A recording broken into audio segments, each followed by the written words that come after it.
साधु साधु। नमो तस् भगवतो अरहतो सम्मा सम्बुद्धस्स। नमो तस् भगवतो अरहतो सम्मा सम्बुद्धस्स। नमो तस् भगवतो अरहतो सम्मा सम्बुद्धस्स। साधु साधु साधु। पूजनीय कल्याण मित्र हमारे गुरु बंदे जी को हमारा प्रणाम है। साधु साधु साधु। श्रद्धावान उपासक उपासिका गण, हम लोग अभ्यास करेंगे आज चेतना का दूसरा सूत्र, द्वितीय चेतना सूत्र।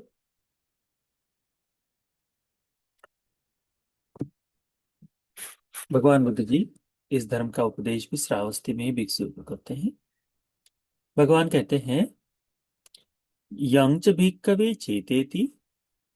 भिक्षुओं, जब कोई चेतना उत्पन्न करता है, यंच पकपेति, यदि कोई कल्पना करता है, मन में कुछ ऐसा भाव जागता है, जगाता है, ठीक। यंच अनुसेति, उस चिंतन के बारे में, उस विचार के बारे में आगे बढ़ते जाता है। चित्त के भीतर में यदि वह बात आगे बढ़ते चली जाती है, ठीक है, अनुसेति, तो कहते हैं भगवान, आरम्मन में तंग होती विज्ञानस्य स्थितिया। इस तरह से चित्त में विचार उठना, इन कल्पनाओं का बनना और इन विचारों के भीतर में चलते रहने को या चलते रहने का कारण बनता है। ये आरंभन बनता है, आरंभिक बिंदु बनता है विज्ञान के स्थिति के लिए।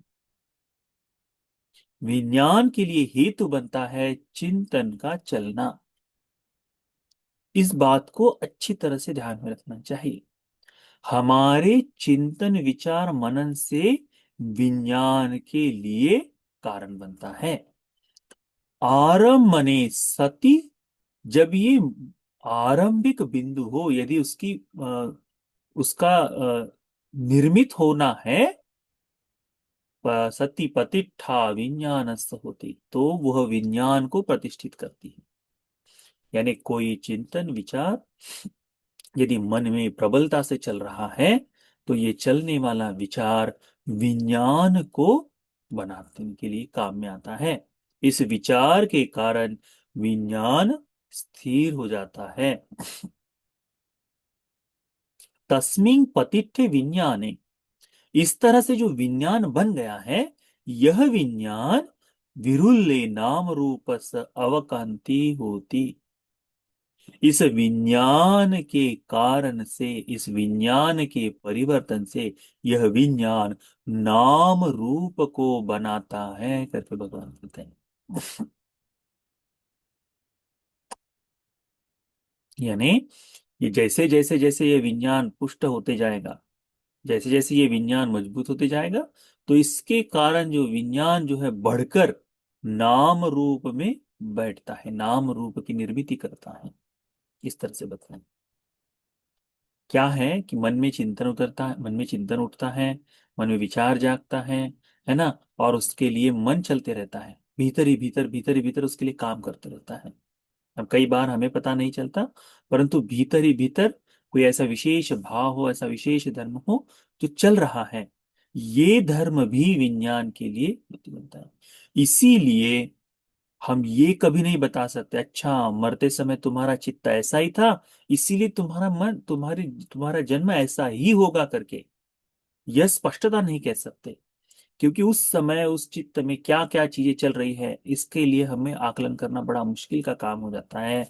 भीतर ही, अभ्यंतर में, अंदर ही अंदर किस प्रकार से तुम्हारा मन चेतनाओं में लगा हुआ था, ये कहना बड़ा मुश्किल है।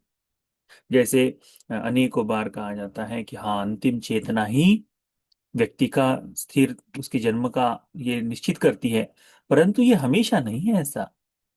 अधिकांश स्वरूप पर उस समय चेतनाएं यदि इस तरह से भीतर में हो, हमको बाहर दिखने में नहीं दिखाई दे सकती। तो भगवान कहते हैं यहाँ कि इस विज्ञान के कारण, इस विज्ञान का वर्धन होने से, इस विज्ञान को विरुल ले, इसको बढ़ जाने के कारण नाम रूपं नाम रूपस अवंकति होती, तब नाम रूप में वह बैठ जाता है, उसको उत्पन्न करा देता है। नाम रूप पच्चया सलायत, जहां नाम और रूप है वहां ये छह आयतन उत्पन्न होते हैं। सलायतन पच्चया फस, छह आयतनों के कारण ही स्पर्श होता है, स्पर्श के कारण वेदना, वेदना के कारण तन्ना, तन्ना के कारण उपादान, उपादान के कारण भव, भव के कारण जाति, जाति के कारण जरा मरण शोक परिदेव दुख दो मनुष्य पायासा संभवंती। इसी तरह से संपूर्ण दुख स्कंद का समुदय होता है करके भगवान बुद्ध जी बताते हैं। फिर भगवान कहते हैं नोचे भिक्खवे चेतेति, नोचे पकपेति, यानी मन में कोई चिंतन नहीं हो रहा, मन में कोई विचार नहीं जागा, और ना ही कोई कल्पना उत्पन्न हुई है। ठीक है। अथच ये अनुसेति, परंतु चित्त किसी चीज के पीछे भाग रहा है, भीतर ही भीतर, वो बाहर उसका परिणाम नहीं दिखना, अभ्यंतर में भीतर ही वह उसका अनुसरण करते जा रहा है, उसका मनन करते जा रहा है। अब नया कुछ नहीं है, नई चेतना नहीं है, नया विचार नहीं है, परंतु जो है, अतीत की बात हो जाए या कुछ, उसमें जो लगा हुआ मन है उसी के लिए चल रहा है। यानी कभी विचार जाग जाए तो ये अभी वर्तमान का विचार हो जाएगा, है ना। कोई कल्पना करनी हो तो उस कल्पना में भविष्य का विचार करते हुए कल्पना करते जाएंगे, है कि नहीं। और उसके लिए जो चित्त चलता रहेगा वह, परंतु यहाँ क्या कहते हैं, चेतेति नो पकपेति, यहाँ न तो चिंतन कर रहे हैं और ना ही कल्पना किसी प्रकार की कर रहे हैं, परंतु अथचे अनुसेति, परंतु भीतर ही भीतर चित्त अभ्यंतर में, अंदर ही अंदर वह उसमें लगा हुआ है, तो भी वह आरम्मन बनता है विज्ञान की स्थिरता के लिए।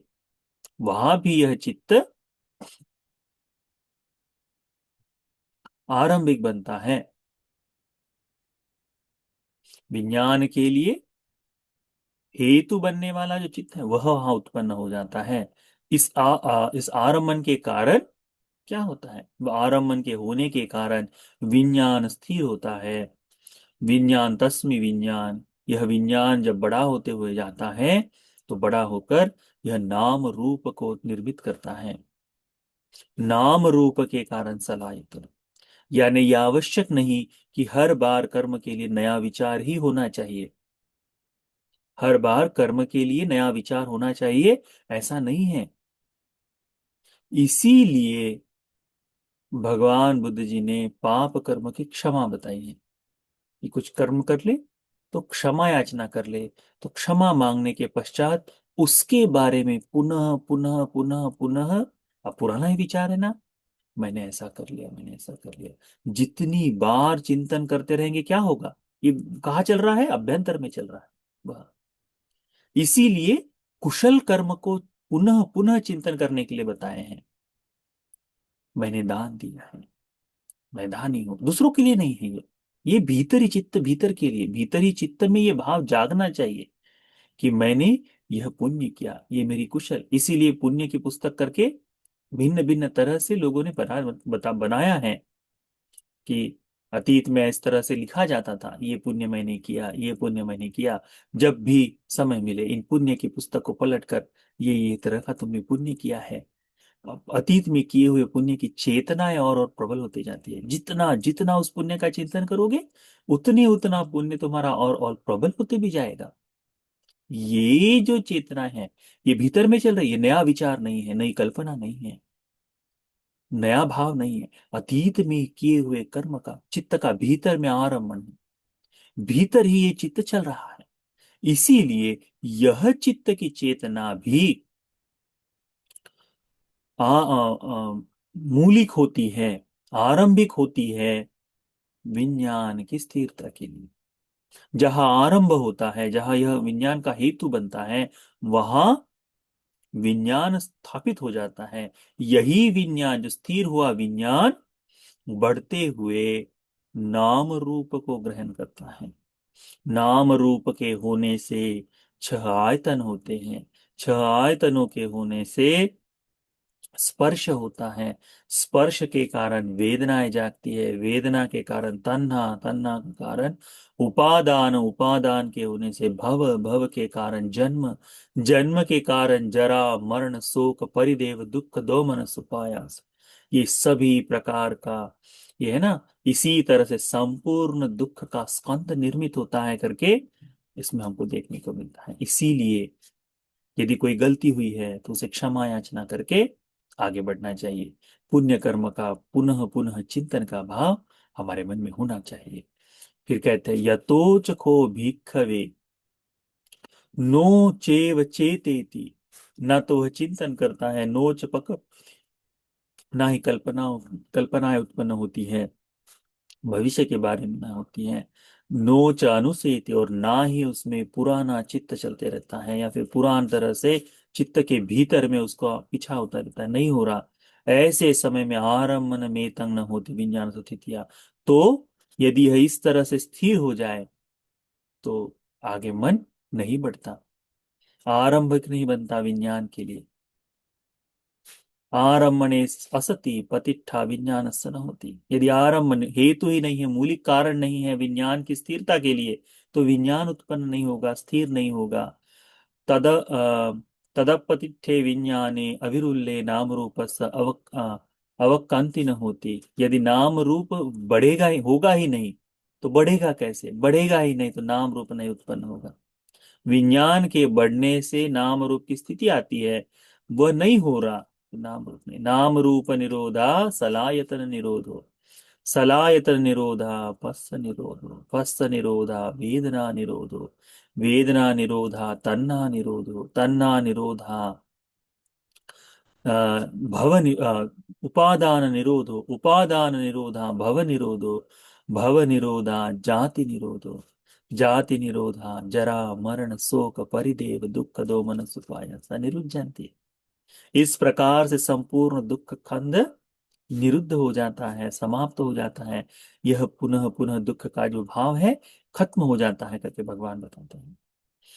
तो इस बात को ध्यान में रखना चाहिए। क्या भगवान बुद्ध जी ने बाह्य दारुचिरी को भिक्षा में जाते समय क्या बताया था? देखा तो देखा मात्र। हमारा कैसा चलता है? देखने के बाद हम उसको भिन्न भिन्न आकार से चिंतन मनन करते हुए अच्छा है, बुरा है, चाहिए, नहीं चाहिए करके जगाते हैं। तो क्या होगा?